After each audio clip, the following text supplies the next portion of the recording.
తీసుకుంటూ మరి ప్రజల కోసం మీరు పనిచేస్తున్నారా? చేస్తలేరు కదా. ఒకసారి దీన్ని లోతుగా ఒకసారి ఆలోచన చేయండి. మీరు ఇచ్చిన హామీలను అమలు చేయాల్సినటువంటి బాధ్యత మీ మీద ఉంది కదా. ప్రతిసారి మేము అదే చెప్తున్నాం. బీసీ రిజర్వేషన్ల మీద మళ్ళీ కొత్త పంచాయతీ పెట్టి ఒకటి. ఇంతకుముందుకు ఏమన్నారు, 42% ఇస్తామని అన్నారు. ఇప్పుడేమో ఆల్రెడీ 29% రిజర్వేషన్లు ఉన్నాయి. దాంట్లో 25% ఏమో బీసీలవి, 4% ఏమో ముస్లింలది అని చెప్తున్నారు. అరే నాయన, గతంలో జరిగిన పంచాయతీ ఎన్నికల్లో 22.9% మాత్రమే ఉన్నాయి. మీరు ఒకసారి లెక్కలు తీసి చూసుకోండి. బీసీల రిజర్వేషన్లు ఎందుకు కావాలని బీసీలను అందరినీ కూడా గందరగోళానికి గురి చేస్తున్నారు. బీసీలను అందరినీ మళ్ళీ మోసం చేయాలనేటువంటి ప్రయత్నం చేస్తున్నారు. ఇదొకటి. ఇంకా ఈ చిట్టాలు, ఇదేంటి మోసాలు, అబద్ధాలు, ఇవన్నీ రెగ్యులర్గా నడిచేటువంటి టాపిక్లే కాబట్టి ఒకటే చెప్తున్నాం. మీరు కూడా ఒకవేళ నిజంగా రాష్ట్రం అప్పుల కుప్పలో కూరుకుపోయింది, వడ్డీలు కూడా కట్టలేనటువంటి పరిస్థితి ఉందని మేము చెప్తున్నారు కదా. నేను ఈ వేదిక నుంచి ఎమ్మెల్యేలకు, మంత్రులకు, ముఖ్యమంత్రి గారికి పిలుపునిస్తా ఉన్నా. అంటే ఒక ఉద్యమకారుడిగా అన్ని చూసినటువంటి వ్యక్తులుగా మేము పోరాటాలలో ఉన్నటువంటి, నిజంగా ఒకవేళ రాష్ట్రంలో గత ప్రభుత్వంలో ఉన్న పాలకులు తప్పు చేసినా, ఇప్పుడున్న వాళ్ళు మీరు అప్పు చేసినా, ఆ అప్పులను ఒకవేళ మీరు తీర్చాలనుకుంటే మీరు కడుపు కట్టుకోండి కదా. మీరు జీతాలు బంద్ చేయండి కదా. ప్రజల కోసం కొన్ని నెలల పాటు ఫ్రీగా పని చేయొచ్చు కదా. అట్లా కూడా చేసి కొంచెం రాష్ట్రాన్ని అప్పుల నుంచి బయటపడేసేటువంటి పరిస్థితి ఉంటుంది కదా మేడం. మీరు జీతం తీసుకోకుండా మీ దగ్గర మస్తు ఉంటాయి కదా డబ్బులు. ఎమ్మెల్యేలు, ఎంపీలు అంటే రాజకీయ నాయకుల దగ్గర ఫుల్ ఉంటాయి కదా. 100% చెప్తున్నా. ఒకవేళ రాష్ట్రంలో ఒకవేళ అప్పులను తీర్చలేనటువంటి పరిస్థితి ఉంది, ఇబ్బంది అవుతుంది, గతంలో తప్పులు జరిగినాయి అనుకుంటే మీరు ప్రభుత్వ సర్వెంట్లుగా మీరు కూడా జీతాలను బంద్ చేసుకొని కడుపు కట్టుకొని పనిచేసి రాష్ట్రాన్ని గట్టెక్కించండి. ఒకటి. రెండోది, అందరూ మేడం, మీరు ఒక పిలిపిస్తే తప్పకుండా అందరు వస్తారు కదా, కలిసి వస్తారు కదా.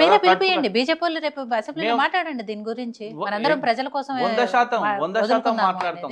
ఇక బీసీల విషయానికి వస్తే ఖచ్చితంగా ఇప్పటికే చాలా ఆలస్యమైంది పంచాయతీ ఎన్నికలు నిర్వహించక. మీరు గతంలో ఏమన్నారు, బీసీలకు రిజర్వేషన్ల కోసం ఒక బిల్లు పెడతామన్నారు. మళ్ళా ఒక స్టెప్ ముందుకేసి లేదు విద్యా ఉద్యోగాలలో కూడా బీసీలకు రిజర్వేషన్లు రావడం కోసం సపరేట్గా బిల్స్ పెట్టాలి. దాని మీద లోతుగా చర్చ. ఈ నెల 27 తారీఖు వరకు అసెంబ్లీ సమావేశాలు ఉన్నాయి. ఇలా 17 తారీఖు 10 రోజులు ఉన్నాయి. దాంట్లో సెలవులు అవి పోతే కొంచెం టైమే మిగులుతాయి. దయచేసి ఈ అసెంబ్లీ సమావేశాల్లోనన్నా బీసీల కోసం మీరు నిబద్ధతతోని, శ్రద్ధ భక్తితోని, ప్రేమతోని, ఆప్యాయతతోని, అనురాగంతోని, మమత, కరుణ, జాలి, దయతోని మీరు ఈరోజు బీసీల కోసం నిజంగా పనిచేసేటువంటి ఒకవేళ పనిమంతులు అయితే మీరు తప్పకుండా లోతుగా బీసీలకు జరుగుతున్నటువంటి అన్యాయం మీద చర్చ పెట్టండి. బీసీలకు ఇప్పటికీ పెండింగ్ లో ఉన్నటువంటి నిధులు రావడం లేదు. బీసీ కార్పొరేషన్లకు లోన్లు ఇచ్చేటువంటి పరిస్థితి లేదు. బీసీ ఫెడరేషన్లలో డబ్బులు లేవు. తర్వాత బీసీ విద్యార్థులకు ఇప్పటికీ స్కాలర్షిప్లు, ఫీజు రియంబర్స్మెంట్లు వస్తలేవు, మెస్ బకాయిలు వస్తలేవు, అనేక రకాలైనటువంటి ఇబ్బందులు ఉన్నాయి. బీసీ గురుకులాల్లో కూడా నిధులు లేక పెండింగ్ నిధులు ఉండి ఈరోజు అనేక రకాలైనటువంటి ఇబ్బందులు ఎదుర్కొంటున్నారు. బీసీ గురుకులాలకు శాశ్వత భవనాలు కట్టడానికి డబ్బులు లేవు. ఇట్లా అనేక రకాలైనటువంటి విషయాలలో బీసీలను ఈరోజు అన్యాయానికి గురి చేస్తున్నారు.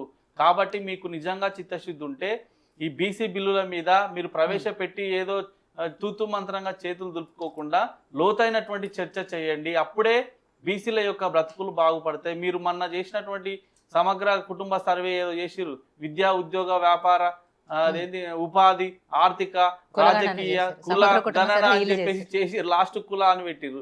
నిజంగా మీకు ఒకవేళ చిత్తశుద్ధి ఉంటే మీరు తీసిన లెక్కలు అవి కరెక్టో రాంగో మీకే తెలవాలి. ఒకసారి ఒక లెక్క చెప్తారు, ఇంకోసారి ఇంకో లెక్క చెప్తారు. మొన్న కొన్ని రోజులు మళ్ళీ వారం రోజులు మిస్ అయిన వాళ్ళు ఎన్రోల్మెంట్ చేసుకోమంటే అప్పుడు కూడా జరగలేదని మళ్ళీ ఈ రోజు పేపర్లు వచ్చింది. ఫైనల్ లెక్క చెప్పారా?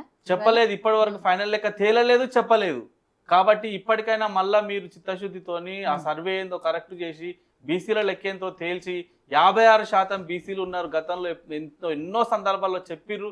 ప్రభుత్వ లెక్కలు ఉన్నాయి కాబట్టి ఆ లెక్కల ప్రకారం తీసి బీసీలకు న్యాయం చేయాలని కోరుతూ బీసీలు అంటే ఇప్పటి వరకు బ్యాక్వర్డ్ క్లాసెస్ అని చెప్పేసి అనేక సందర్భాల్లో మాట్లాడుతున్నారు. కానీ బ్యాక్వర్డ్ క్లాసెస్ కాదు మేడం.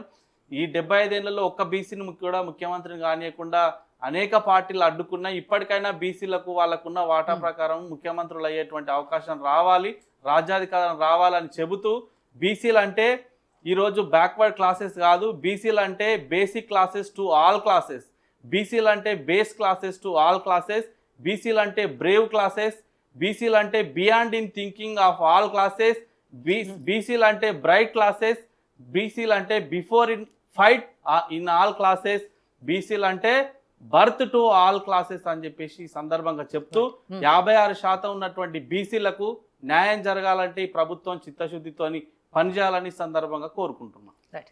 శ్రవణ్ కుమార్ గారు, ఫైనల్గా మీరేం చెప్పదలుచుకున్నారు? ఆయన బీసీల మీటింగ్లో మాట్లాడాల్సిందంతా మాట్లాడారు. రైట్, ఆఫ్ కోర్స్ అది జరగాలి కూడా. ఆయన అన్నట్టుగా బీసీలకు ఏదైతే రాజ్యాధికారం కోరుకుంటున్నారో అది జరగాలి కూడా, డెఫినెట్గా.